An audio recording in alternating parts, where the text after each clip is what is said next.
Oh.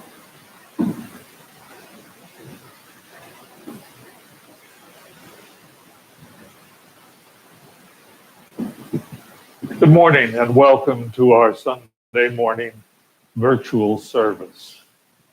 We're fortunate this morning to have with us Matt Marion, our pianist, who is here to give us some music during the service. He will begin now by playing a prelude.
And we begin our time together with some words of Reverend Kenneth L. Patton. We arrive out of many singular rooms, walking over the branching streets. We come to be assured that brothers and sisters surround us to restore their image on our eyes. We enlarge our voices in common speaking and singing. We try again that solitude found in the midst of those who with us seek their hidden reckonings. Our eyes reclaim the remembered faces, their voices stir the surrounding air. The warmth of their hands assures us, and the gladness of our spoken names. This is the reason of cities, of homes, of assemblies in the houses of worship. It is good to be with one another.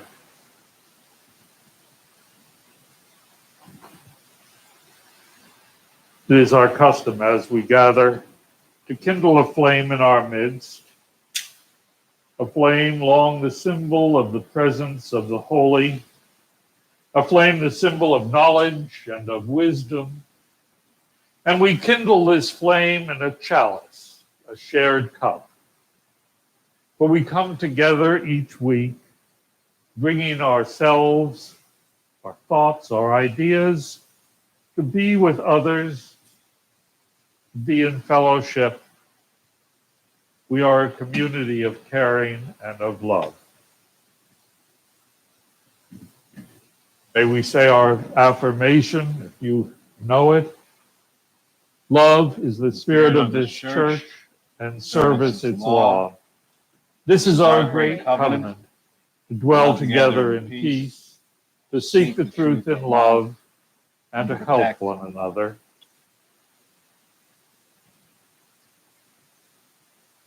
I had thought this morning that perhaps I should talk about the coronavirus situation.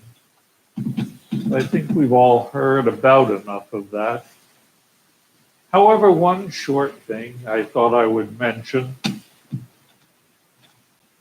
All of the things that we usually do that bring us together, that bring us joy, bring us hope, are not possible now. We find ourselves isolated, and the means that we do have to communicate seem so ordinary. I invite you to think during all of that time that we are forced to spend alone of special ways of communicating. We don't need to touch to show our caring and our love. Yesterday was the birthday of my first great nephew, and Mason's 11th birthday was usually a very good family affair. We would all get together over a meal and share his gifts. Of course, that's not possible. I had planned on just dropping off a gift in his mailbox,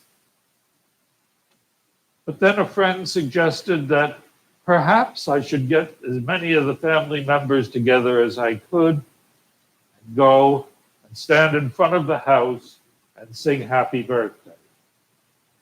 We did that. I had expected 5 minutes or less, but we wound up standing there talking and sharing for nearly half an hour. We can find creative ways of making shared time more valuable.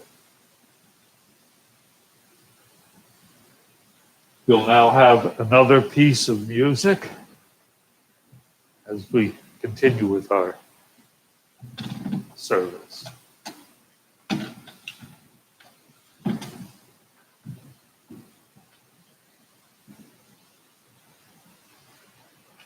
This will be Chopin's Mazurka, number 30.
We usually have a time for the sharing of milestones, joys, and concerns. And some of you can do that if you are on the chat program or on a telephone.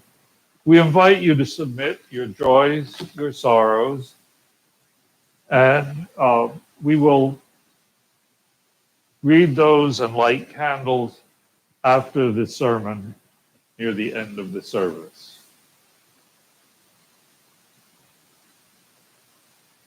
I thought that today I ought to talk about the seriousness of the viral epidemic that is sweeping our country.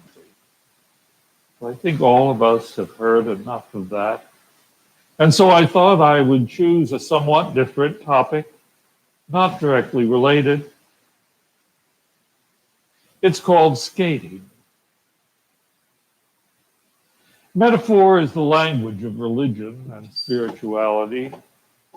From the earliest times, even great prophets and religious leaders have talked about religion and spirituality in terms of metaphor, because it is difficult, if not impossible, even for them to talk about such things in concrete terms.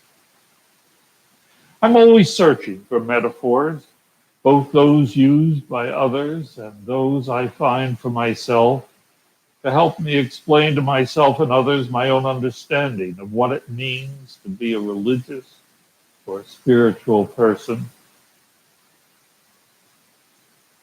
Some time ago, I heard a TV ad for an upcoming televangelist campaign. I don't remember who it was. It's long enough ago that it could probably even be Billy Graham.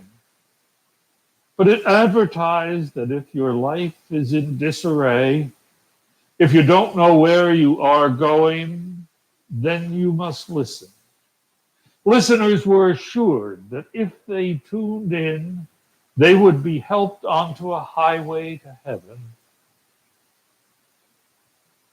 I didn't watch the show, but I suspect I have a pretty good idea of what was offered, partly because I know something about highways, and partly because I know something about televangelists. I drive on highways a lot. On those highways between here and where I live in Acton, much of the driving is almost automatic. Once I get onto Route 495, I feel that I could set the cruise control to 60 and crawl into the back seat and take a nap. I haven't ever done it, you understand. But sometimes I get down here and can hardly remember anything that happened between the time I got onto 495 and the time I exited. Once you're on those highways, there's little to do except be carried along. There are few decisions until it comes time to choose an exit. You don't even have to leave the highway for gas or to get something to eat. A few simple and clear rules to follow, and you're almost assured a quick, uneventful, and safe journey. That sounds attractive. And it sounds much like what a lot of traditional religion, particularly the more conservative types, have been offering for years. Accept a few simple truths, turn your life over to the church, and with or without Michael Landon, you're on a highway to heaven. It's an attractive picture, an attractive metaphor. And for many, perhaps, for most people, it works. It takes the indecision out of moral questions. Your decision is always clear and always backed up by authority.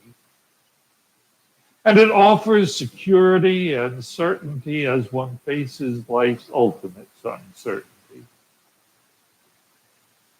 Perhaps you'll understand and excuse me when I say it doesn't work well for me. As one who drives 25,000 or more miles each year, I don't want my spiritual life to be so much a reflection of my physical life. I want to do some of the moving myself, not be carried along. Oh, I don't want to get lost, but I do want to explore the edges a little bit. We've all heard that the Summer Olympics in uh, Japan have been canceled for this summer and will be moved to the following year. And got me thinking. I don't really watch much at the Olympics, but there are some things that I enjoy. And I began thinking particularly about Winter Olympics. Well, after one of the recent Winter Olympics, it was reported that the second most watched televised sport was figure skating.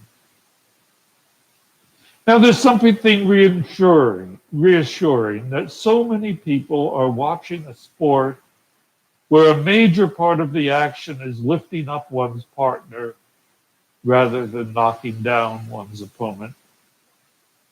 With the behaviors of the judges, it seems less than honorable. Still, that got me thinking about skating.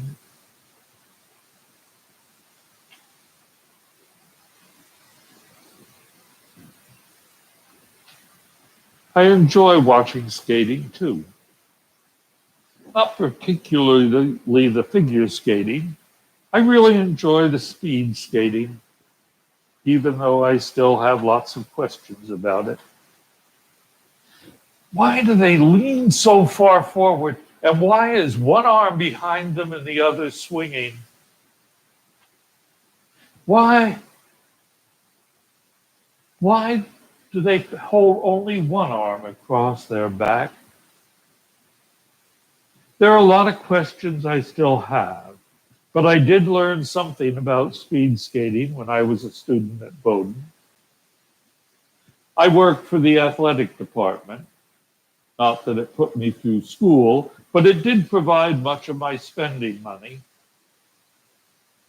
I sold football tickets in the fall, some basketball and hockey tickets during the winter and spring, but mostly I was a monitor at the skating arena.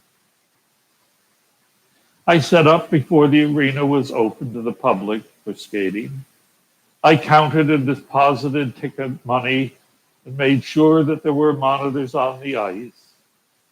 But a good deal of the time, I just sat there.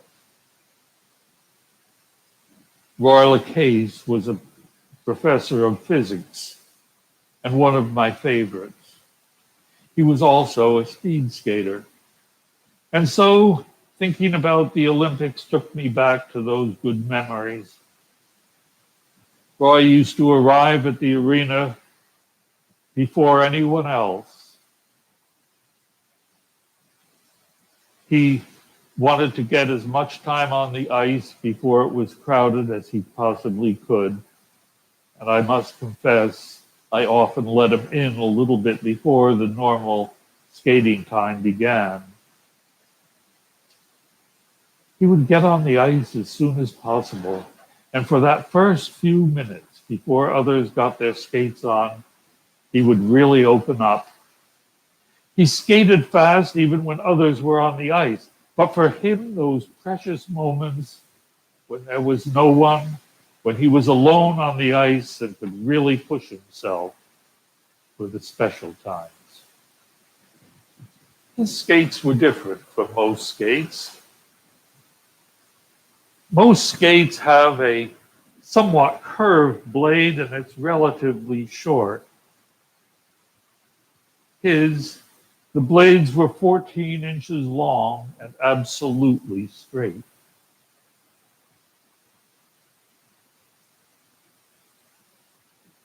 These skates made sure that there was plenty of blade on the ice at all times.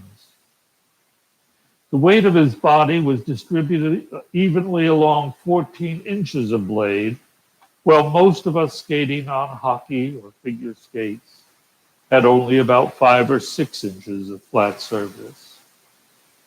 He could push against more than twice the length that we could. There were disadvantages, of course. Often as I skated, I would bring the toe of my skate down ahead of the rest. Often I got away with it because the curved blade was very forgiving.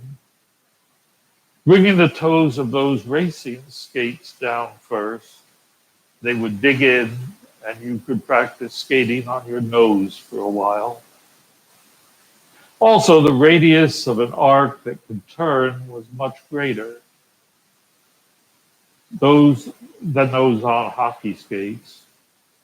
The concentration that he gave skating was not just an option. He had to concentrate on keeping his skates level, concentrate on what was happening ahead so that he could anticipate the need to turn, as that long, straight blade made turns much more difficult. Skating looks easy. Perhaps especially speed skating looks easy. The skater seems to glide effortlessly forward. While I worked in the arena, I watched a lot of people learn to skate. An almost universal way beginners start was by trying to walk or run on the skates. With figure skates that have sharp teeth at the front, it's especially tempting to run on the toes and then glide along on the ice for a while. It's not easy, it's not graceful, but it does work, at least a little. The ice is so slippery, it has little friction, so even that little forward motion carries you a long way. Some people try pushing themselves along. They dig in the toe of one skate and push themselves along on the other. Or they turn one skate almost 90 degrees and push themselves forward. Well, it looks easy and obvious. Skating is neither. What one must do to skate seems impossible. To skate, one must push not forward, but to the side. Oh, there is some angle and some pushing back, but a skater pushes out, pushes to the side, not back, not forward. Roy explained it to me. He was a physics professor, remember? It's a matter of vector analysis. Vectors are those funny little lines with arrowheads on the end that physicists are so fond of playing with. The angle shows the direction, the length of the amount of force or whatever. These vectors can be resolved, unlike many conflicts that we have to deal with in the real world. That only means that one vector can be turned into or represented by two of different directions, the different lengths that have the same effect.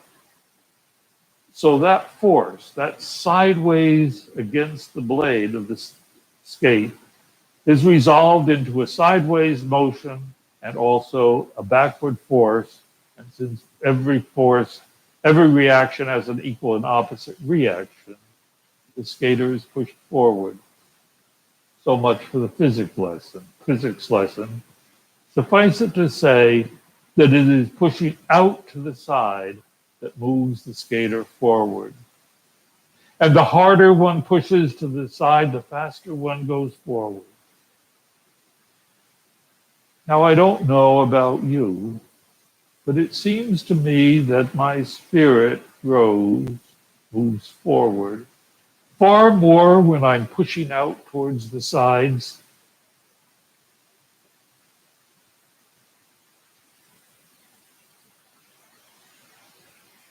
When I'm cruising down some highway, my soul is often napping in the back seat.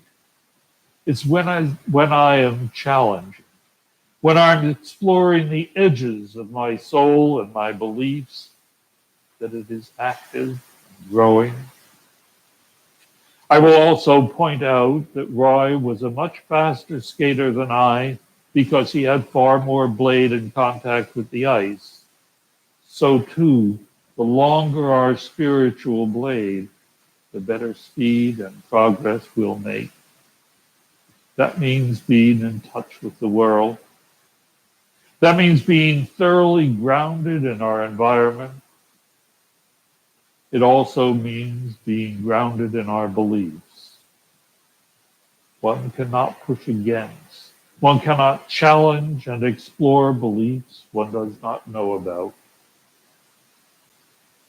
The life of a speed skater is not an easy one. One cannot afford to dig in one's toe. One must concentrate and be attentive to avoid obstacles. I saw the expressions of some of the other skaters as they watched Roy. Not all of them admired his grace and speed, just as the Pharisees did not admire Jesus' challenges. But week after week, he came back. Week after week, he got there early. Week after week, I saw that expression on Roy's face, too.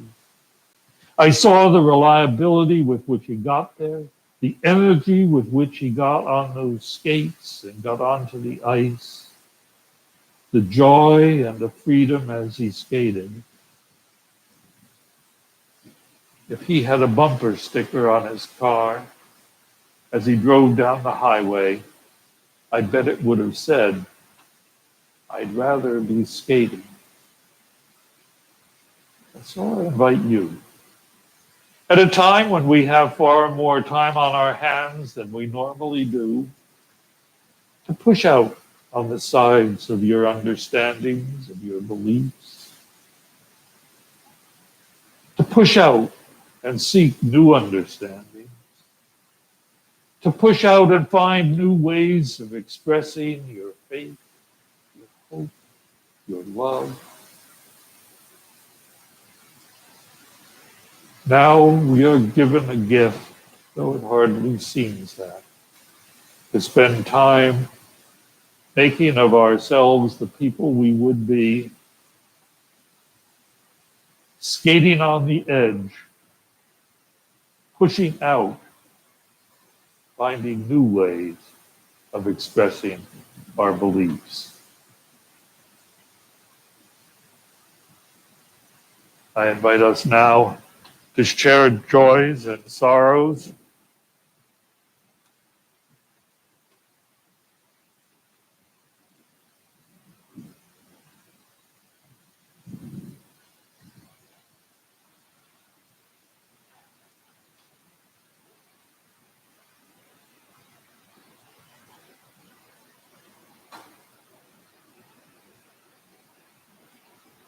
From the Vieras, I would like to light a candle of thankfulness that I don't have to listen to Ken sing today.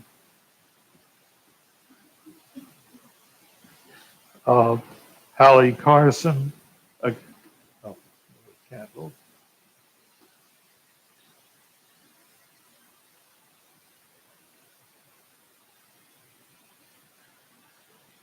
A candle of thanks for functional audio equipment and that we can have Matt here today. And for UC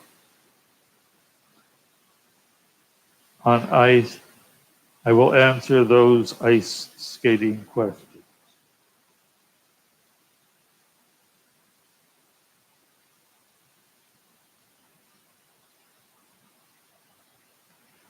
And from Chris Vieira, a candle of thanks to you who make this possible to remain in touch with our UU friends.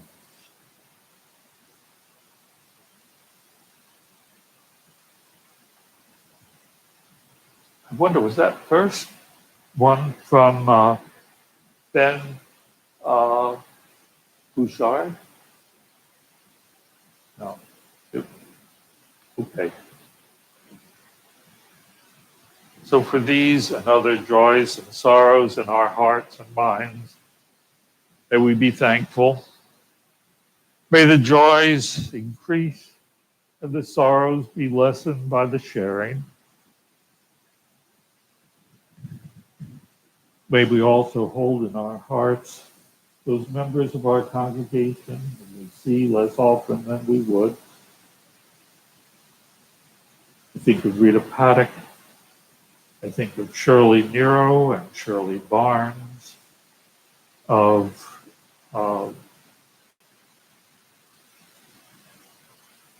drawing blank, uh, of Jackie Nelson,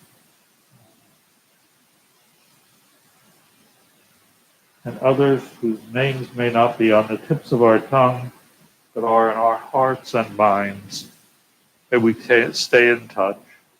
May we let them know that they are needed and valued. Amen.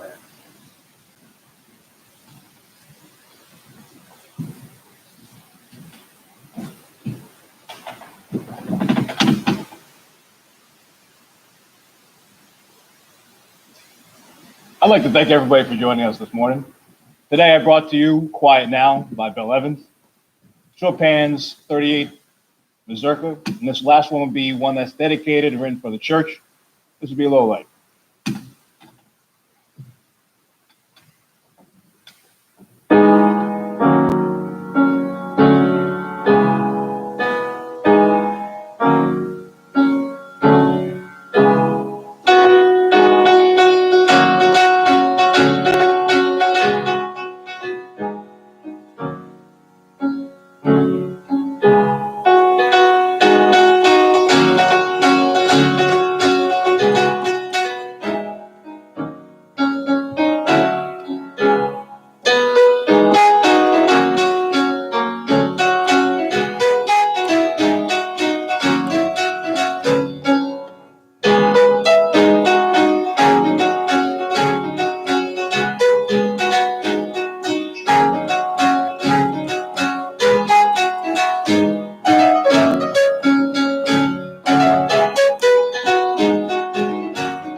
you so much.